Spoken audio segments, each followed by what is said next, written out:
the same or worse, and I'm back where I started. It's almost like nothing matters at all. That is the line in this film, and sadly, I think that is a line that captures this film pretty accurately. Welcome to Rich Reviews The Matrix Resurrections.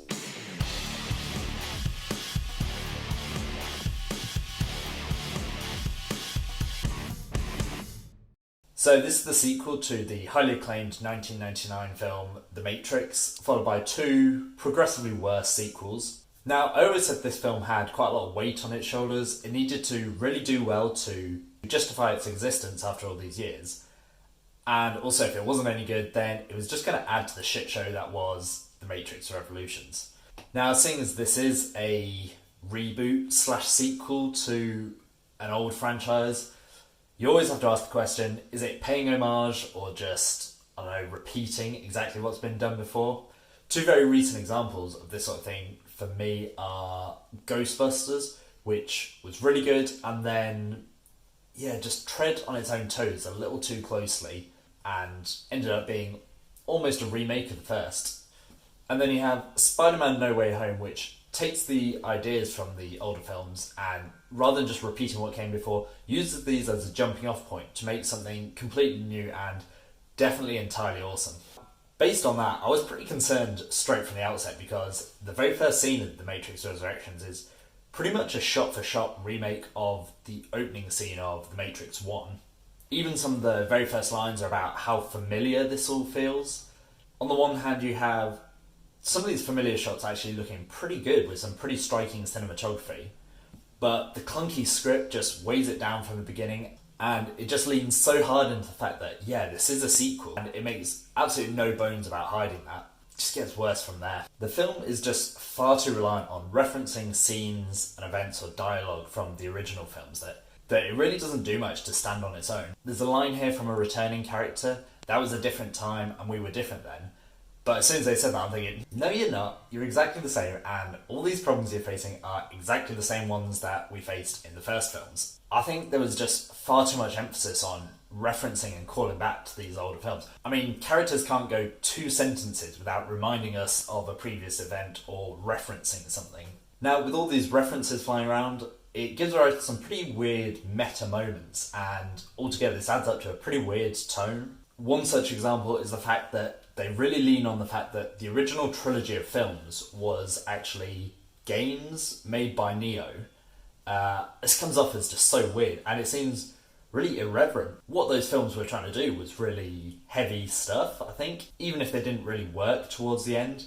To trivialise them just comes away as being very bizarre. And leaning into this game development kind of world gives rise to some of the douchiest characters I think I've seen in film in a long time in the opening scenes.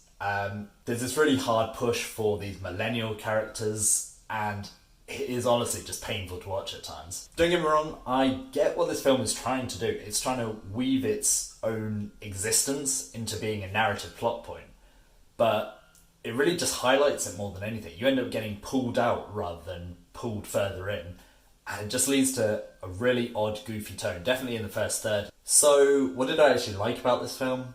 Well, I can say that most of the cast is doing a great job. You got Keanu Reeves and Carrie-Anne Moss reprising their roles as Neo and Trinity. Both immediately seem to have much more chemistry than they seemed to in the original. I think both do a really good job. The only downside for me is that Keanu Reeves tries to play up the wide-eyed astonishment that we saw in the first Matrix film, but maybe coming from a slightly older, world-wearied Keanu Reeves, it comes across slightly goofy.